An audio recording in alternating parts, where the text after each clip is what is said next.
Vocês pediram para uma partida mais lutada nessa Mundial, não pediram? Pois bem, parece que os jogadores atenderam aos seus pedidos.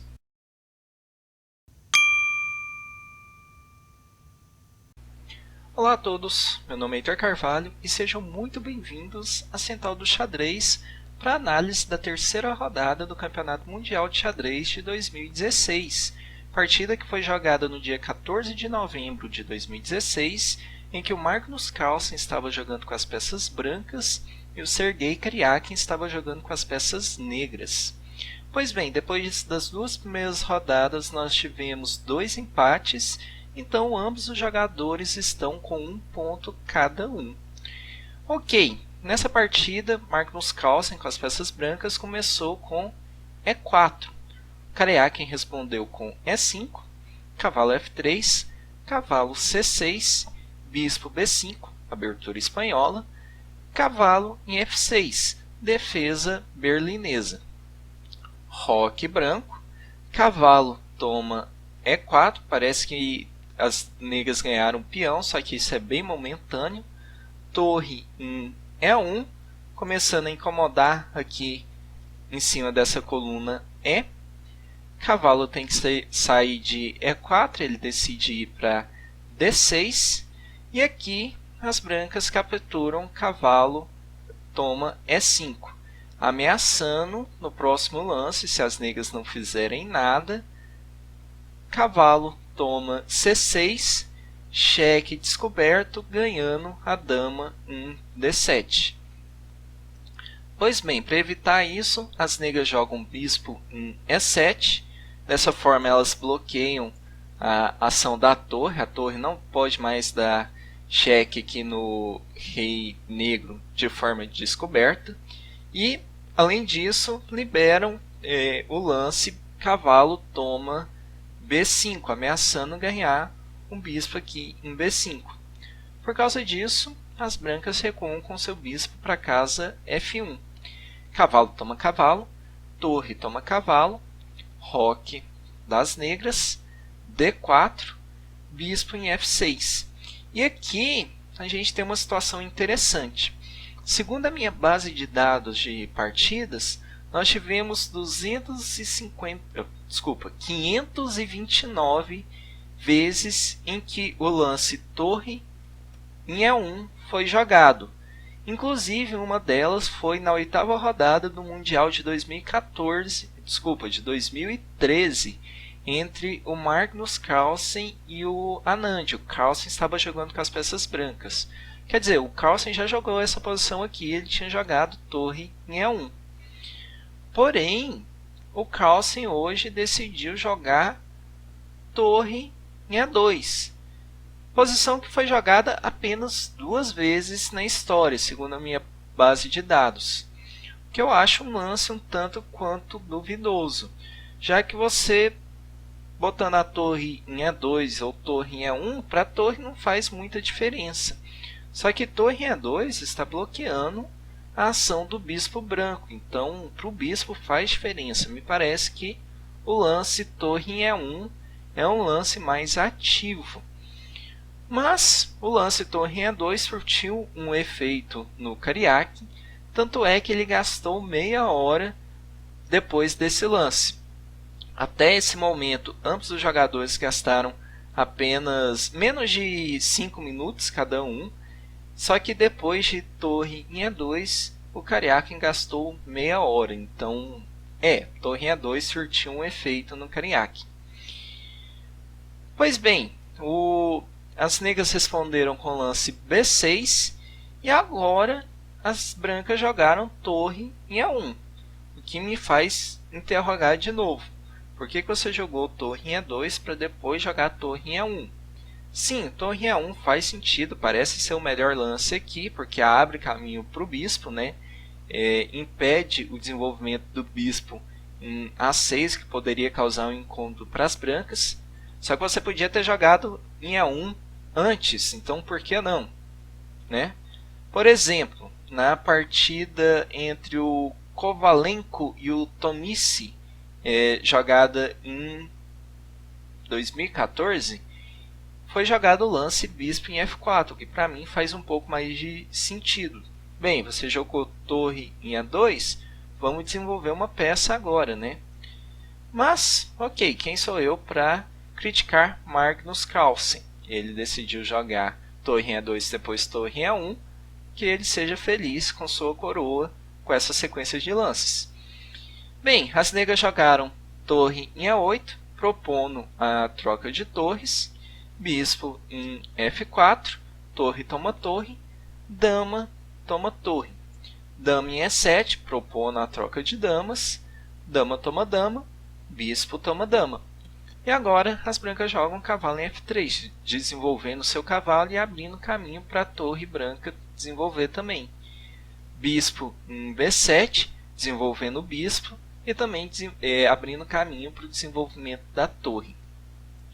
E aqui eu teria jogado torre em A8. Me parece o lance mais lógico. Você desenvolve a torre para uma coluna que já está aberta e é uma coluna central. Parece uma boa ideia. Mas o Carlsen preferiu jogar A4, com a ideia de talvez jogar cavalo em B5, começando a incomodar aqui a ala da dama das negras, talvez causando alguma fraqueza na posição negra. Para impedir o lance cavalo em G5, as negras jogam A6. G3 das brancas, abrindo caminho para o bispo de casas claras das brancas disputar essa coluna com o bispo negro. Coluna não, diagonal, desculpe. 1h13 da manhã. A partida terminou, foi meia-noite. Eu estou bêbado de sono. Bem, as negras responderam com G5, importunando esse bispo aqui na casa F4. Bispo decide trocar com o cavalo na casa D6. Bispo toma bispo. Bem, agora as negras estão com par de bispos, né? Por que as brancas fizeram isso? Bem, porque as brancas jogaram bispo em G2 logo em seguida. E a única lance plausível para as negras é trocar os bispos, porque a alternativa, bispo em C8, bem, a torre está caindo lá no fundo. Então, isso não é uma alternativa, né?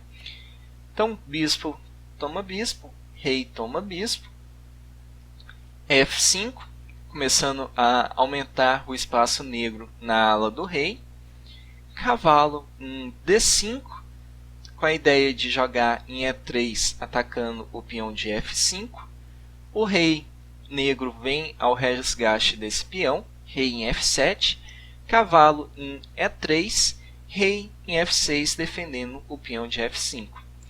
Cavalo em C4, ameaçando trocar o cavalo pelo bispo, dobrando os peões negros aqui na coluna D. Bem, não é interessante para as negras dobrar esses peões, então elas recuam o bispo para a casa F8. Torre em E1, finalmente conseguindo o domínio da coluna E.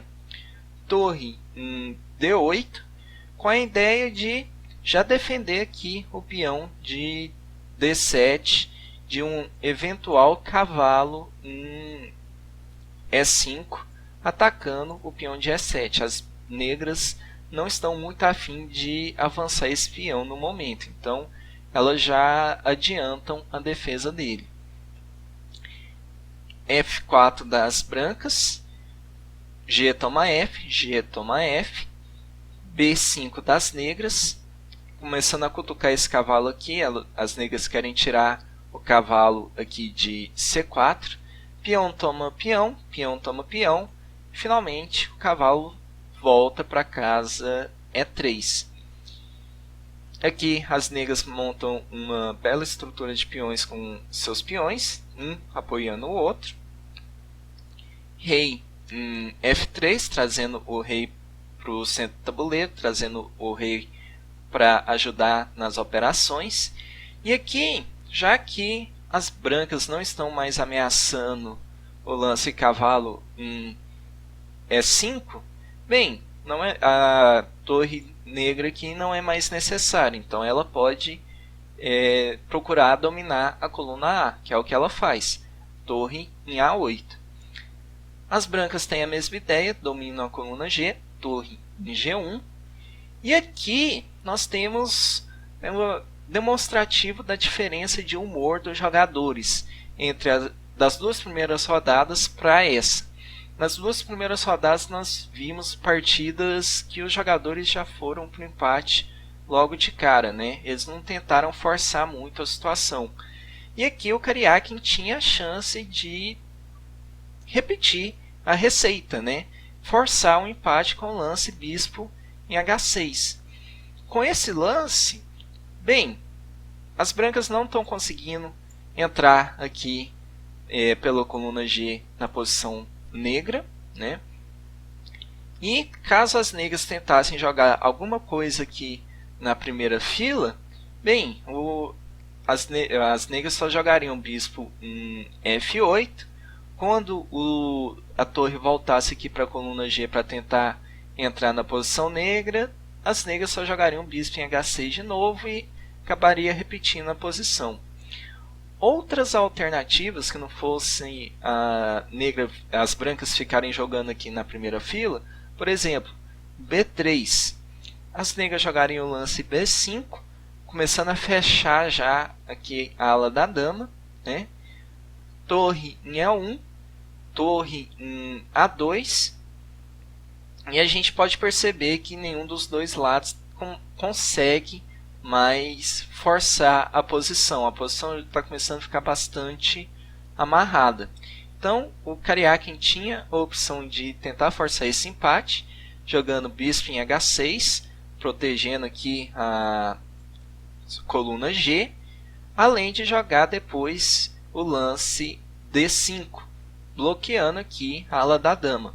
Bem, o Karyakin estava a fim de jogar hoje, então por causa disso, ele, ao invés de jogar H6, ele decidiu jogar torre em A2, começando a pressionar um pouco a posição das brancas. Bem, o peão de B2 tinha sido atacado, ele avançou para A3, o peão de C2 está sendo protegido pelo cavalo. C5 das negras, as negras estão tentando abrir a posição, conseguir algum ataque aqui. O problema é que as brancas têm um contra-ataque interessante, torre em G8, atacando o bispo. Rei volta para poder proteger o bispo. Torre em G2, peão toma peão, cavalo toma peão, e a gente pode perceber que parece que o peão negro aqui vai acabar caindo.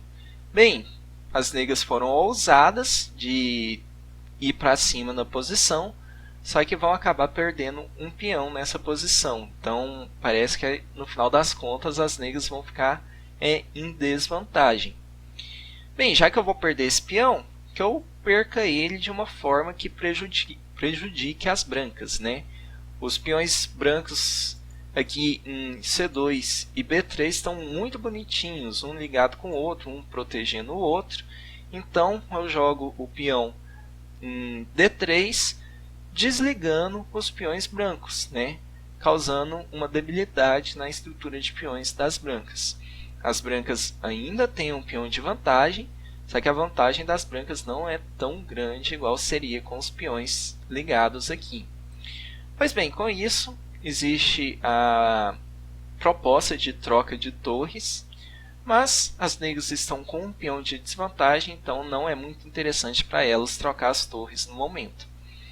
Cavalo em D4, atacando o peão de B5, B4, torre em G5, ameaçando torre em F5, causando um certo incômodo aqui para o rei negro.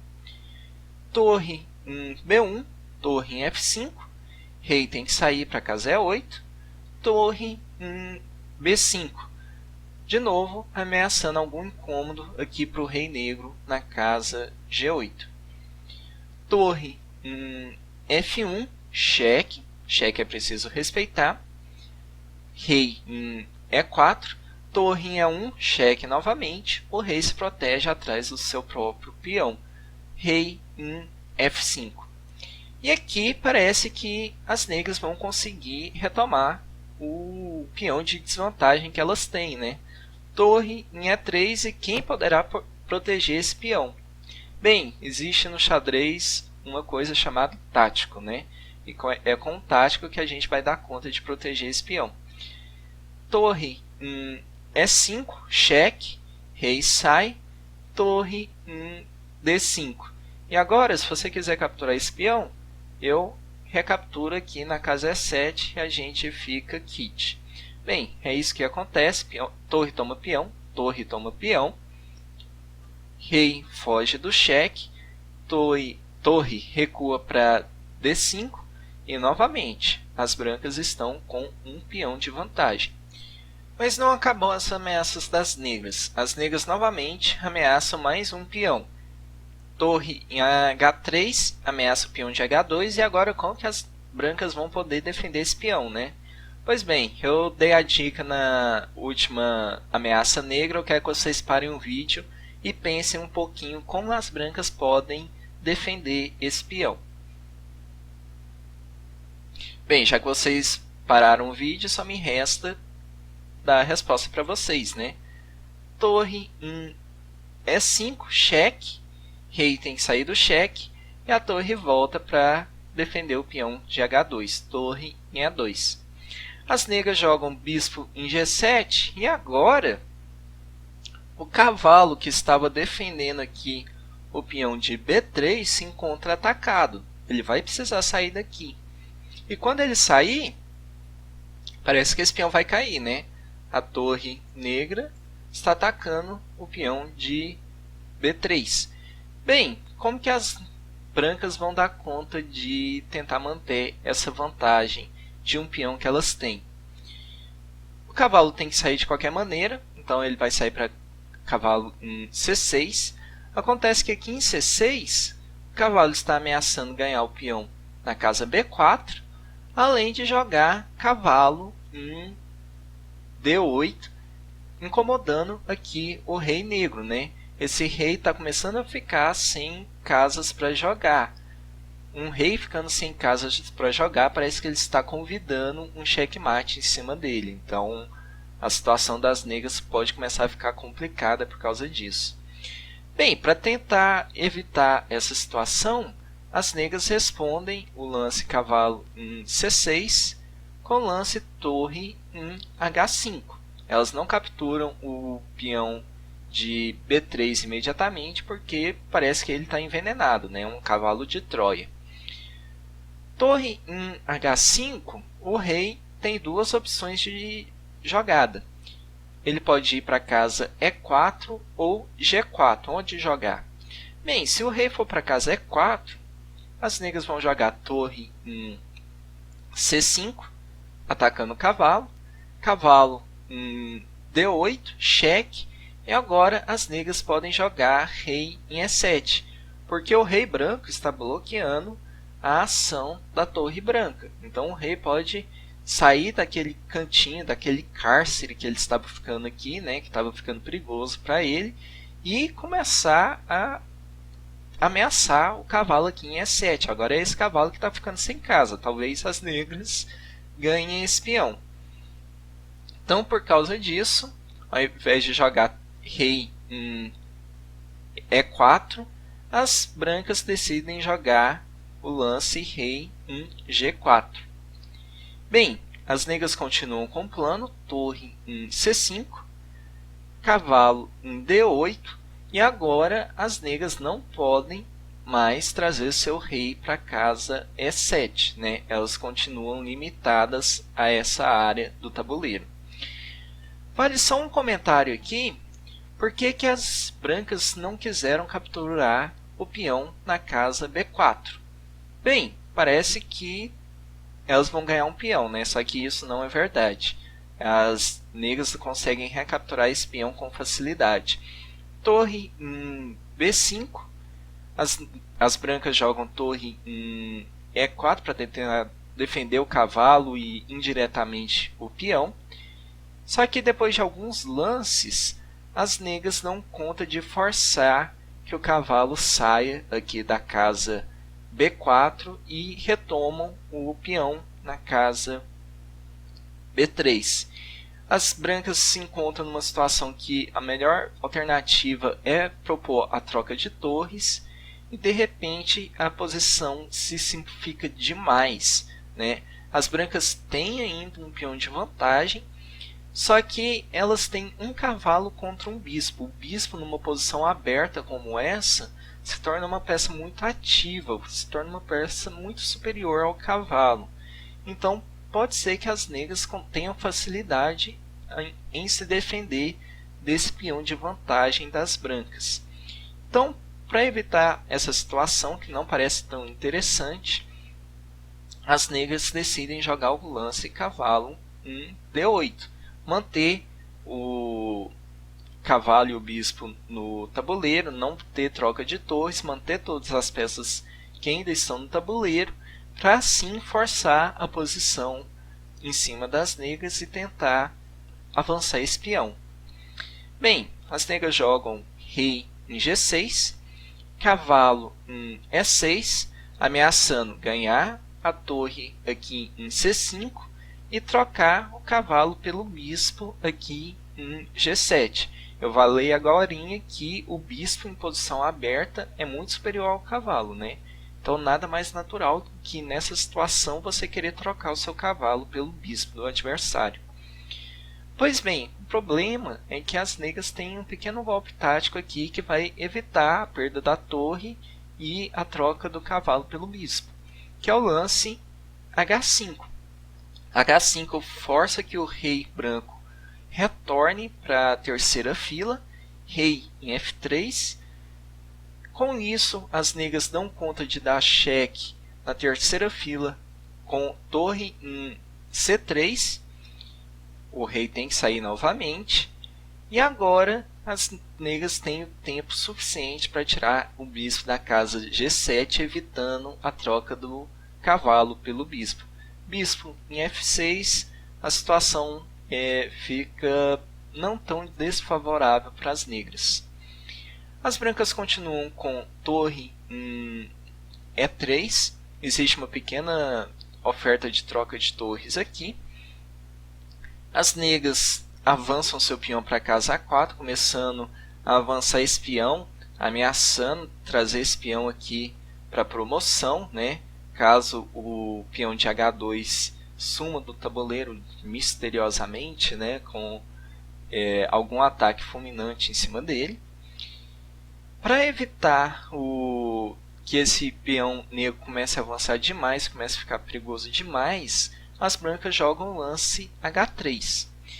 Não é muito interessante para as brancas jogar torre toma torre, porque depois de peão toma torre, peão está ameaçando promover aqui na coluna C, né? Então o rei branco é obrigado a vir defender a posição branca, né? Atacar o peão negro aqui em C3. Só que com isso, ele deixa de defender a casa F5, que abre espaço para o rei negro invadir a casa F5, atacando o cavalo branco, que era o defensor do peão branco em F4. Esse cavalo vai ter que sair e de repente a grande vantagem que as brancas tinham, que era o peão de vantagem, desaparece na posição. Então isso não é muito bom para as brancas, né? As brancas não vão dar conta de capturar esse peão agora, porque ele está sendo defendido pelo bispo. Então a gente vai ter uma igualdade de material. Isso não é muito interessante para as brancas. Elas no momento têm um peão de vantagem. Por isso o lance H3 é um lance mais interessante. Ele fixa o peão negro em H4 e não dá oportunidade para as negras tentarem retomar o peão de desvantagem que elas têm. As negras jogam torre em C1. Não é interessante para as negras trocarem as torres agora, porque elas estão com o peão de desvantagem, né? Então é interessante manter as peças no tabuleiro. Cavalo em F8, cheque, rei tem que sair, rei em F7. Cavalo em D7, rei em E6. E aqui você me pergunta por que as brancas não quiseram capturar cavalo em F6. Pois bem, cavalo toma F6, a gente está começando a trocar peça, né? Pode parecer interessante para as brancas trocarem as peças porque elas estão com o peão de vantagem, só que nessa situação as brancas não têm como pressionar muito a posição. O melhor lance das brancas talvez fosse torre em F3 para tentar apoiar o avanço desse peão. Só que as negras vão começar a ficar dando cheque aqui no rei branco e isso não parece tão interessante, né? Me parece que essa posição pode levar facilmente a um empate, né? Por isso, as brancas, apesar do peão de vantagem, querem manter as peças ainda no tabuleiro. Elas querem trocar as peças apenas em uma situação que seja favoráveis para si. Por isso, elas jogam cavalo em B6, torre em D1, F5, começando a avançar esse peão, rei em F7, cavalo em C4, torre em D4, cheque, rei tem que fugir, bispo em G5, atacando a torre na casa E3. As brancas agora propõem a troca de torres porque a situação aqui é diferente de antes. Esse peão já está bem mais avançado, parece que as brancas vão dar conta de capturar os outros peões das negras caso elas tenham a oportunidade, então de repente é vantajoso para as brancas propor a troca de torres. Só que as negras ainda estão com um peão de desvantagem, então elas negam essa troca. Torre em D3, cheque, rei tem que sair. E aqui a gente nota que essa torre negra está ameaçando os dois peões aqui da terceira fila das brancas, né? No momento parece que o peão aqui de B3 vai cair, e se o rei branco sair aqui de G4, o peão de H3 também vai cair. O problema das das negras capturarem imediatamente o peão de B3 é que o bispo está caindo, né? Então, no momento, as negras não podem capturar esse peão. Por isso, elas fazem um lance intermediário, torre em G3, rei tem que sair. E agora, as negras tiram esse bispo aqui da casa G4. O rei branco estava incomodando esse bispo, né? Estava ameaçando capturar esse bispo. Com o bispo saindo aqui da casa G4, o peão aqui de B3 parece que vai cair, né? Bem, antes desse peão cair, as brancas jogam cavalo em E5, cheque. Cheque é preciso respeitar, o rei tem que sair do cheque. Cavalo em G4, cheque novamente. Bem, eu preciso jogar com o rei, então não posso jogar nem torre toma H3, nem torre toma B3 nesse momento. Ok? Tenho que jogar com o rei. Só que o meu rei, ele pode capturar o peão na casa F5. Então, parece que de qualquer maneira eu estou ganhando de volta o peão de desvantagem que eu tinha, né? O problema é que depois de rei toma F5, bem, isso era um cavalo de Troia, era um peão envenenado que as negras acabaram de tomar. Com rei toma F5, torre em E5, cheque, ela está sendo protegida pelo cavalo, rei em F4 e o bispo na casa E7 cai. De repente, as brancas ficam com um cavalo de vantagem. Esse cavalo pode levar as brancas à vitória, né? Então, isso não é interessante para as negras, por isso elas jogam lance rei em F7. Deixam esse peão envenenado na mesa. Elas não comem esse peão. Torre em E6 branco. Torre toma H3. Parece que as negras conseguiram retomar o peão de desvantagem que elas tinham, né? Bem, não exatamente. Esse peão também era um peão envenenado. Porque agora, torre em E5, cheque, rei tem que sair de perto do bispo, torre toma E7, cheque, e o bispo negro foi capturado. Então agora as brancas têm um peão de vantagem. O problema é que as negras têm um peão passado. Então pode ser que esse peão passado compense a peça de desvantagem que as negras têm. Vamos ver o que foi feito na partida, né? Aqui as negras têm 4 lances possíveis e apenas um deles não perde imediatamente a partida. Você quer parar um pouquinho o vídeo e dar uma olhada? Eu recomendo que você faça isso. Bem, você parou o vídeo, já olhou, então eu vou mostrar.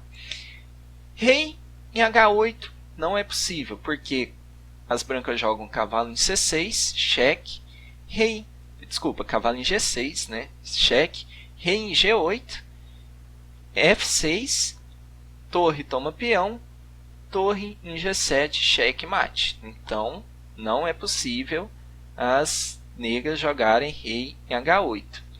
Da mesma forma, não é possível as negras jogarem rei em G8, que agora as brancas jogam rei em H6, rei em F8, cavalo em G6, atacando o rei ao mesmo tempo que protege a torre. Rei é obrigado a recuar para G8, torre em G7, cheque mate. E por fim, o lance rei em F8 também não é possível. Novamente, eu quero que você pare o vídeo e dê uma olhada como que as brancas poderiam vencer a partida com o lance rei em F8. Bem, você parou o vídeo, vou mostrar agora. As brancas jogam cavalo em F6, cheque, rei tem que recuar para a casa G8,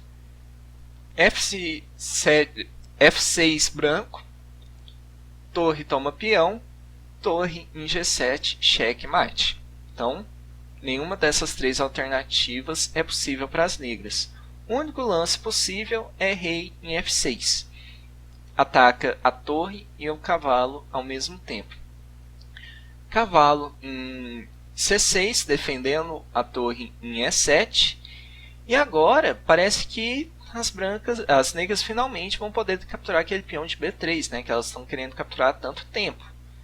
O problema é o seguinte: caso as negras capturem esse peão, torre em E6, cheque, defendido pelo peão aqui em F5, rei toma o peão, cavalo em D4, cheque, defendendo a torre em E6 e atacando a torre em B3.